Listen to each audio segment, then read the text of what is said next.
Students, पिछले video में मैंने जो बात किए थे नाउन से चैप्टर से रिलेटेड काउंटेबल और अनकाउंटेबल नंबर है। उम्मीद है आपको ये बातें समझ में बिल्कुल आई होगी, आपने घर में एक बार जरूर देखा होगा उसको। चलिए आज उसी से आगे हम लोग कुछ और आगे सीखने का प्रयास करते हैं। आज देखते हैं कि और क्या क्या चीज़ें हम लोग को जानना जरूरी है जो हमको कॉम्पिटिटिव में काम देने वाली है। तो आज हम कुछ ऐसे इजी अप्रोच देना, अभी तक जो हमने चर्चा किया, जो आपको मैंने सिखाने का काम किया, वो एक कंसेप्ट बेसिस था। आज हम कुछ इजी कंसेप्चुअल ट्रिक लेने जा रहे हैं कि एग्जाम में हमारे सामने बहुत कम टाइम होते हैं और उसको उस कम टाइम में हम कैसे नाउन को हम खोजें, क्या ऐसा इजी अप्रोच हो सकता है, उस इजी अप्रोच को हम आपके सामने पेश करें। तो ध्यान दीजिएगा यहाँ पे।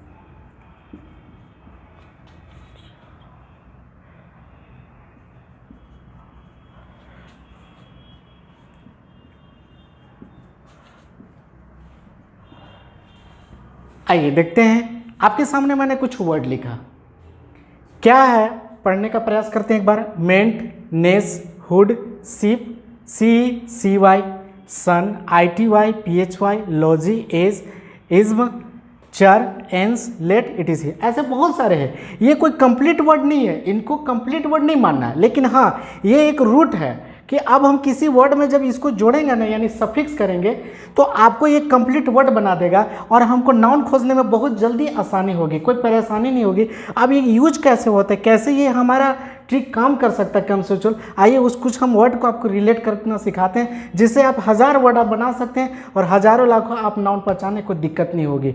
तो उम्मीद है कि इस चीज़ को आपने यहाँ तक समझा होगा। अब हम कुछ वर्ड लेने जा रहे हैं, तो ध्यान दीजिएगा। जैसे मान लेते हैं कि हमारे सामने बहुत सारा वर्ड है, आप कोई एक वर्ड लीजिए। मान लेते हैं कि मैंने कोई एक वर्ड लिखा, मैनेज। ये वर्ड तो आपने सुना ही होगा। अब हमको इसको कैसे मानना कि ये नाउन है, वर्ब है कि एडजेक्टिव है या कुछ भी है।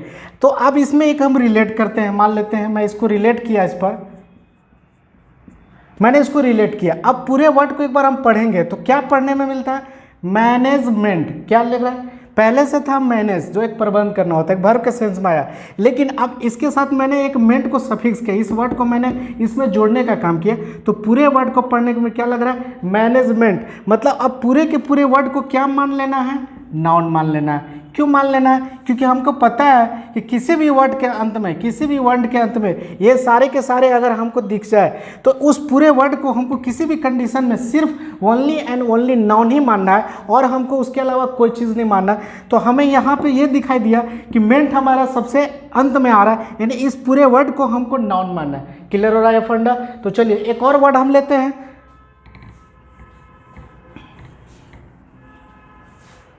एक और वर्ड कोई लेते हैं, मान के चलिए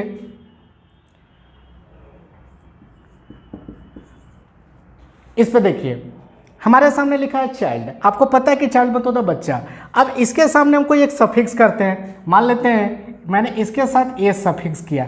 तो अब इस पूरे वर्ड को हम पढ़ेंगे तो क्या पढ़ने में, चाइल्डहुड। क्या हुआ, चाइल्डहुड। तो इस पूरे वर्ड को क्या मान लेना है, आपको पता ही है कि जब भी किसी वर्ड के अंत में अगर ये हमें दिखाई जाए, किसी भी वर्ड के अंत में, कोई भी कहीं भी किसी भी सेंटेंस में ये सारे के सारे अगर हमको अंत में दिख जाए तो उस पूरे वर्ड को उस कंडीशन में ओनली एंड ओनली हमको सिर्फ नाउन मानना है। यानी चाइल्ड हमारा क्या बन गया, जिसके साथ मैंने हुड सफिक्स किया, यानी हमारे नाउन बन गया। आ रहा होगा ये कंसेप्ट कैसे हमारा काम कर रहा है, ठीक है। ऐसे आप हजारों लाखों आप नाउन को पहचान सकते हैं, आपको बिल्कुल कहीं दिक्कत नहीं होने वाली है। और एक वर्ड कोई हम ले सकते हैं, मान लेते हैं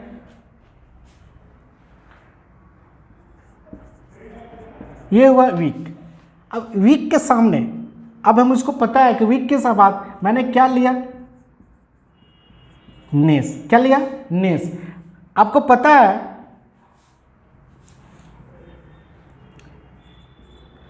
वीक के साथ मैंने क्या सफिक्स किया, नेस। यानी इन किसी भी सेंटेंस में किसी भी वर्ड के अंत में अगर हमको ये दिख जाए, ये सारे के सारे, तो पूरे वर्ड को क्या मान लेना है, नॉन मानना है। आ रहा होगा बिल्कुल समझ में। ऐसे 1000 वर्ड मान सकते हैं, वीकनेस, ठीक है। अब मान लेते हैं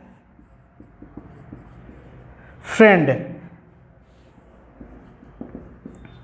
बताइए फ्रेंडशिप को हम नाउन कैसे माने, नाउन बोले कि भर बोले, कैसे मानना है। लेकिन हमने ये पढ़ रखा है कि फ्रेंड के अंत में क्या दिख रहा है, शिप। क्या दिख रहा है, शिप। मैंने पहले से लिख के दे दिया, मैं हर बार जोड़ के दिखा रहा था, लेकिन इस बार मैं पहले से लिख के दे रहा हूं। यानी आप पकड़ना सीखे कि किस वर्ड के अंत में क्या दिख जाए। तो हमको फ्रेंड के अंत में क्या दिख रहा है, शिप। और हमने पढ़ ही रखा है कि जिस किसी भी वर्ड के अंत में हमको शिप दिख जाए तो उस पूरे वर्ड को हमको क्या मान लेना है, नॉन मान लेना है। एग्जैक्ट क्लियर है, ये बात आप बिल्कुल समझ में आ रहा होगा।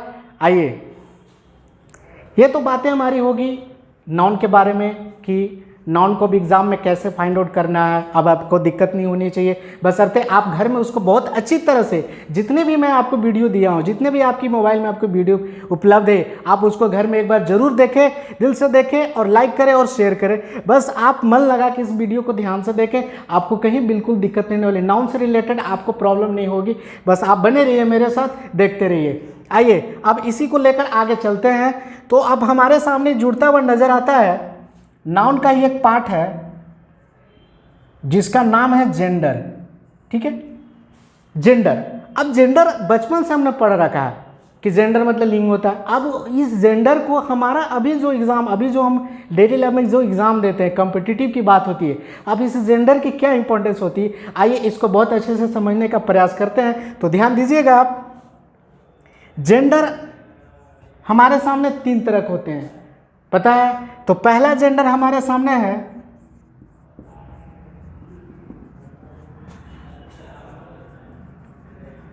मैस्कुलिन जेंडर, ठीक है। हिंदी तो बिल्कुल आप लोग जानते हैं, बचपन से हम लोग पढ़ते आ रहे हैं। तो आइए थोड़ी सी इंग्लिश की बात कर लेते हैं हम लोग। तो मैस्कुलिन जेंडर, मैस्कुलिन जेंडर कह देने से क्या समझ में आता है, मैस्कुलिन जेंडर हमेशा मेल रिप्रेजेंट करता है। यानी किसी भी सेंटेंस में मैस्कुलिन जेंडर की जब हम चर्चा करेंगे तो हमेशा मैस्कुलिन जेंडर मेल रिप्रेजेंट लेकर ही आता है। जैसे हम एग्जांपल के तौर पर लेना चाहें, बॉय,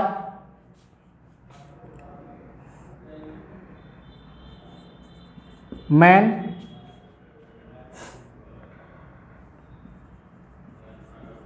फादर, हस्बैंड। ये सारे के सारे एग्जाम्पल आपने पढ़ के ये तो समझ में आ रहा होगा कि सारे एग्जाम्पल में एक ही चीज सेंस आ रही है, मैन का, यानी मेल रिप्रेजेंट का। यानी सारे के सारे अगर किस जेंडर में बात कर रहे हैं तो यानी सारे के सारे हमारे मैस्कुलिन जेंडर की बात हो रही है। चूंकि बॉय भी अपने आप एक तरह का मेल ही है, मैन भी एक तो मेल ही है, फादर की भी बात कर ले वही बात हुई, हस्बैंड की बात कर ले वही बात हुई। इतना तो आप बिल्कुल समझ रहे हैं बात को। आइए इसी की दूसरी कैटेगरी से बात मिलाते हैं हम लोग। तो दूसरा कैटेगरी हमारे सामने आता है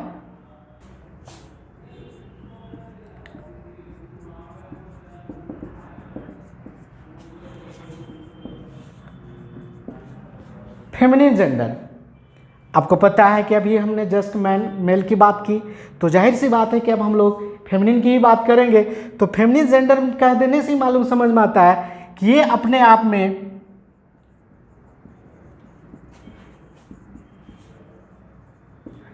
फीमेल रिप्रेजेंट करता है। यानी फेमिनिन जेंडर जो भी कैटेगरी हमारी आएगी तो हमेशा फीमेल की ही बात करें, यानी फीमेल रिप्रेजेंट करेगा। अब कुछ एग्जांपल लेते हैं इस पूरी चीज़ को समझने के लिए, तो ध्यान दीजिएगा इस बात पे।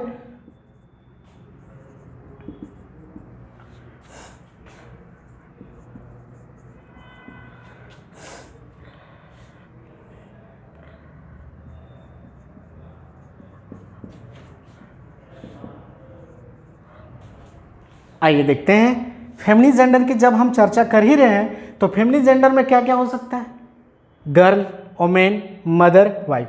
मतलब इन सारे चीज़ में एक कॉमन है कि सारे के सारे में फेमिनिन की सेंस आ रही है।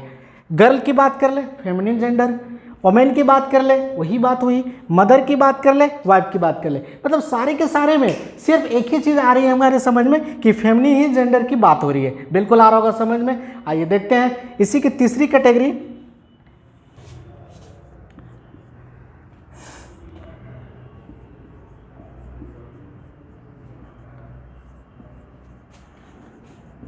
न्यूचर जेंडर, न्यूचर जेंडर मतलब क्या होता है कि निर्जीव, मतलब नॉन लिविंग चीज़, जिसमें सजीव की बात नहीं होती। अभी मैंने फीमेल की बात किया, मैस्कुलिन जेंडर यानी मेल की बात किया, तो दोनों एक चीज़ तो कॉमन था कि दोनों सजीव थे यानी लिविंग थी। लेकिन जब हम न्यूचर जेंडर की बात करते हैं तो यहाँ पे बात थोड़ी सी हमारी बदल जाती है, और बात बदलने से सामने क्या आता है कि ये अपने आप में नॉन लिविंग होती है। कैसी होती है? Non living.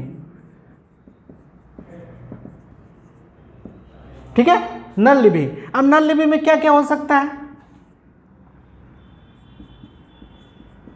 टेबल हो सकता है, चेयर हो सकता है, पेन हो सकता है, और भी बहुत सारी चीज जो मतलब नॉन लिविंग हो, वो सारे के सारे किस कैटेगरी में रखने का काम करेंगे? न्यूचर जेंडर में। आ रहा होगा बिल्कुल समझ में इस बात को, घर में एक बार जरूर देखेंगे इस चीज को। आइए इसी के चौथी कैटेगरी से हम लोग मिलते हैं।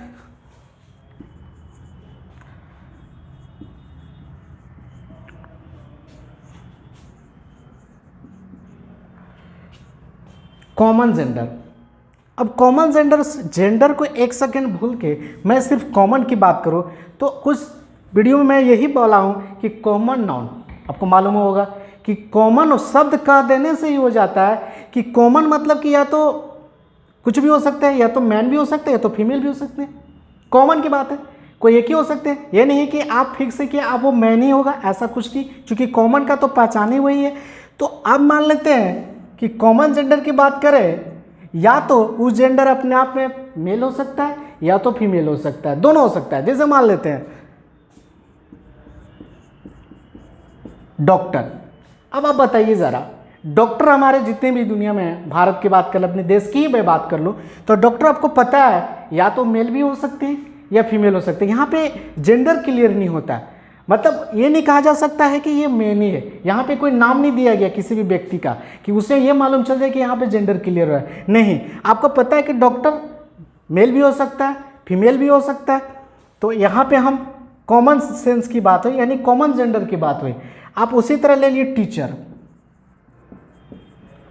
आपको पता है कि टीचर है वो तो आपको मेल हो सकता है या फीमेल भी हो सकता है, कोई दिक्कत नहीं है। तो आप इस कंडीशन में आप ये बोल तो सकते हैं ना कि ये या तो मेल या तो फीमेल, यानी कॉमन जेंडर की बात।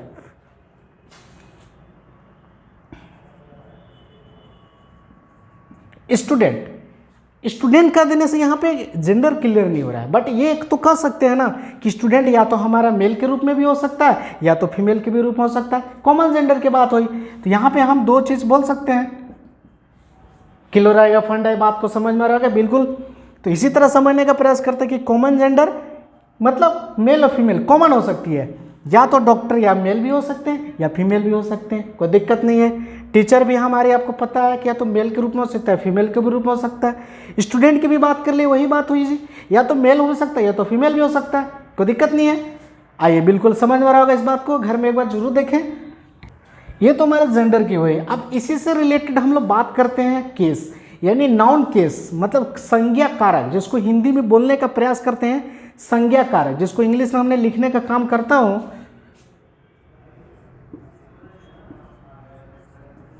नाउन केस,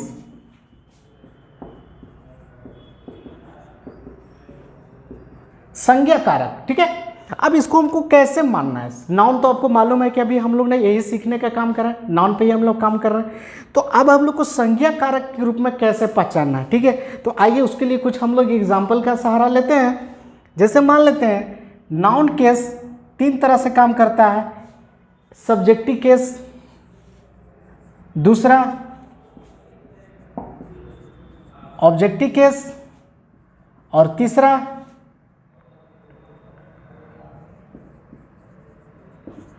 वोकेटिव केस, ठीक है।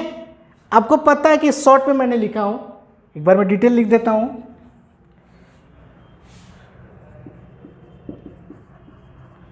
तो अब आपको समझ में आ रहा होगा कि subjective case, objective case, vocative case, मतलब संज्ञा कारक हमारा तीन तरह से काम करता है। तो आइए मैं एक एक चीज को स्टेप बाय वाइज में सीखने का प्रयास करता हूं। तो सबसे पहले मैं काम करता हूं सब्जेक्टिव केस पे, पहले सीखते हैं। तो इन दोनों को पहले हटाते हैं हम लोग।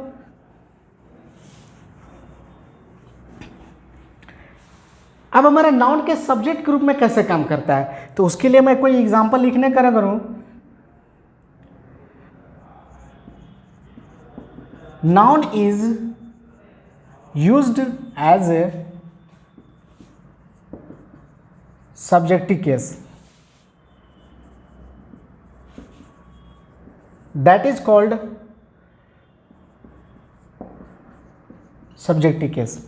मतलब कोई नाउन जब सब्जेक्टिव केस के रूप में यूज किया जाता है तो उसको हम लोग सब्जेक्ट केस के रूप में संज्ञा का मतलब कर्ता कारक के रूप में बोलते हैं। अब उसके लिए एग्जाम्पल का प्रयास करते हैं, जैसे मानसी इनवाइटेड सोहन। आइए समझते हैं। हमारे सामने नाउन को तो आपको मालूम है कि मैं नाउन के बारे में काम कर रहा हूं, तो नाउन तो आप लोग पकड़ ही रहे होंगे कि मानसी भी एक पर्सन का व्यक्ति है तो नाउन ही है, सोहन की बात करो तो वही बात है। अब नाउन तो आया है लेकिन हमें यहाँ पे केस पहचानना है, मतलब कौन सा सब्जेक्टिव केस है, मतलब कौन सा चीज़ सब्जेक्टिव केस के रूप में आया हुआ है, इस सेंटेंस में हमको फाइंड आउट करना है। तो देखिए आपको पता है कि शुरुआत के फर्स्ट ऊपर में आपको मालूम है कि हमारी पूरी इंग्लिश सब्जेक्ट वर्ब ऑब्जेक्ट के ही रूप पर टिका हुआ है। क्लियर है? तो आपको सबसे पहले देखने को क्या मिलता है किसी भी सेंटेंस की शुरुआत में? सब्जेक्ट में, यानी यहाँ पे मानसी को बोल सकते हैं सब्जेक्ट, यानी एक तरह के केस, यानी सब्जेक्टिव केस हुआ हमारा। क्लियर है? तो इस बात से हमें यह समझ में आता है कि मानसी को हम सब्जेक्टिव केस के रूप में बोल सकते हैं। तो अब यहाँ पे नामकरण हम करें तो इसको हम क्या बोल सकते हैं? Subjective case. क्लियर है? अब इसी की दूसरी चीज से हम लोग बात करते हैं,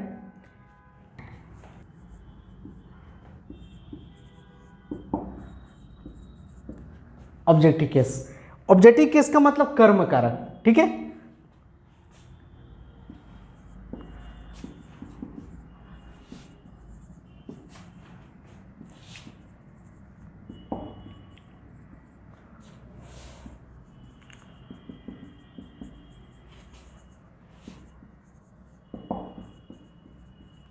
मतलब कोई नाउन जब ऑब्जेक्ट केस के रूप में यूज किया जाता है तो उसको ऑब्जेक्टिव केस के रूप में माना जाता है। अब इसके लिए हमें एग्जाम्पल की जरूरत पड़ेगी, तो ध्यान दीजिएगा।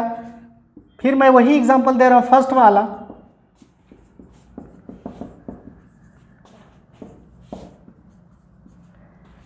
आपको एग्जाम्पल वही लग रहा होगा लेकिन इस बार बात कुछ बदलने वाली है। पहला तो इसको हम सब्जेक्टिव केस बोल ही सकते हैं क्योंकि इसके बारे में मैंने अभी चर्चा किया, लेकिन अब हमको इसमें ऑब्जेक्टिव केस खोजना है। तो ये तो आपको वर्ब दिख रहा है, इसमें कोई दिक्कत नहीं होनी चाहिए। तो ऑब्जेक्टिव केस के बारे में क्या, जो कर्ता के जो प्रभाव पड़ता है, जिस पर मानसी ने इन्वाइट किनको किया? सोहन को किया, यानी इन्वाइट करने का प्रभाव इफेक्ट किस पे आ रहा है? सोहन पे। तो इसको हम बोल सकते हैं, इसको हम ऑब्जेक्टिव केस बोल सकते हैं, कहीं कोई दिक्कत नहीं होनी चाहिए। आइए इसी की तीसरी की बात करते हैं हम लोग, वोकेटिव केस। वोकेटिव केस को पहले थोड़ा सा समझना होगा। वोकेटिव केस क्या होता है कि जब किसी इंसान को या तो हम एड्रेस करते हैं, संबोधन करते हैं, या उसको पुकारते हैं, उसको हम लोग वोकेटिव केस है ना, वक्ता कारक एक तरह से बोलते हैं हम लोग। तो अब मान लेते हैं कि मैं एक तरह से ऐसे सिंपल में लिखने के काम करूं, एड्रेसल पर्पस। एड्रेसल पर्पस का मतलब क्या समझ में आता है कि किसी भी व्यक्ति को हम बुलाते हैं या किसी को ऑर्डर देते हैं, किसी को कुछ बोलते हैं, तो उस कंडीशन में जिस व्यक्ति को मैंने ये बात बोला वो व्यक्ति अपने आप में वोकेटिव केस कहलाया। अब ये सारी बातें हमारे एग्जाम्पल से समझ में लाते हैं, जैसे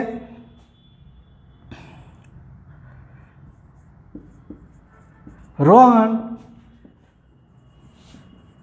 यू कैन गो होम। ठीक है? अब देखिए इस पर ध्यान देना है, हमारे सामने क्या लिखा है? Rohan you can go home. अब हमको इसमें मात्र क्या ढूंढना है? Vocative case. तो मैंने अभी आपको यही बताया कि कोई भी किसी व्यक्ति के बारे में जब हम किसी को कुछ बोलते हैं, कुछ ऑर्डर देते हैं, या कुछ पुकारते हैं, या एड्रेस करते हैं, संबोधन करते हैं, तो जिस व्यक्ति को मैंने संबोधन किया नाम लेकर, वो व्यक्ति अपने आप में ग्रामर उसको वोकेटिव केस का नाम दिया।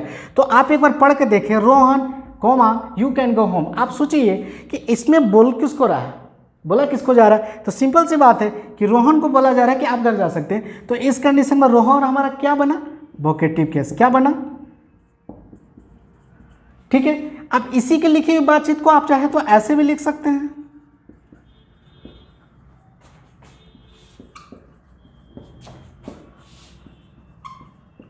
इस बात को लिख चाहे तो आप ऐसे भी लिख सकते हैं कि you can go home Rohan. तो आप बात तो वही हुई ना कि आपने तो जाने का या संबोधन तो आपने किनको किया, रोहन को। तो रोहन हमारा किसी भी कंडीशन में क्या बना, वोकेटिव केस। उम्मीद है कि यहाँ तक आपको बिल्कुल बात समझ में रह गई। आइए कुछ और सामने में आगे हम लोग लेकर चलते हैं। तो ठीक है, आज की बातें आज तक हम लोग यहीं तक को रोकते हैं। उम्मीद है आप इसको घर में एक बार ज़रूर देखें और समझें। आज तक मैंने प्रयास किया कि आपको अच्छे से अच्छी चीज़, और आने वाला वीडियो में आपको बहुत अच्छी अच्छी चीज़ें आपके सामने लेकर चलूँगा।